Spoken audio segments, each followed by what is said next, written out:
Мен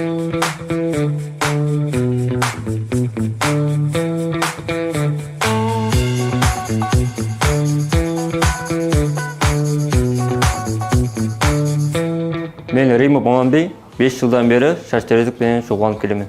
Үйде отырып шаштарезік менен шұғылануыма қарамастан 2 жылдық минет стажына иймін. Ол қалай болуы мүмкін?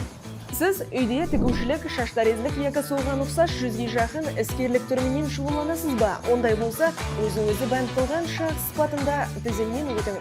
Өзі бәнд қылғанлар минет стажы һәм пенсияға ие болады, дарамат салығын төлемейді.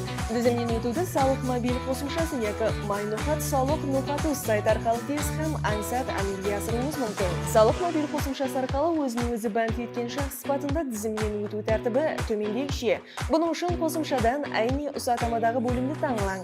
Ашылған айнаға паспортыңыздағы шақси идентификация номеріңізді кірітіп дауам етің. Соң камераны ашу түймесін басың. Бұндан соң телефонның алдыңғы камерасы іске түседі. Жүзіңізді суретке алып тексеруге жіберің.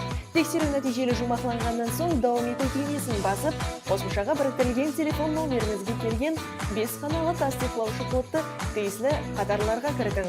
Нәубеттегі айнадан өзі бәнд қылған шақсылар шұғылануы мүмкін болған іскерлік түрлерінен тиісілісін таңлап, өзі бәнд қылған шақс сыпатында тізімнен өтуіңізді сұрайман қатарына белгі қойың һәм тізімнен өту түймесін басың. Кейінгі процесте минет стажы һәм пенсияға ие болу үшін төлемді әмелге асырмақшы болсаңыз, ауа, керісінше, кейінірек төлемекші болсаңыз, яқ түймесін басың. Міне, өзі бәнд қылған шақс сыпатында тізімнен өткеніңіз хақындағы гуалық даяр. Оны жүклеп алуыңыз мүмкін. Есетіп өтеміз, өзі бәнд қылған шақс сыпатында гуалық алу үшін базалық хисаплау мұғдарының ең мұғдары, яғни 330 мың сом төлеуіңіз керек болады. Қамсыз сол арқалы 1 жылдық минет стажына ие боласыз.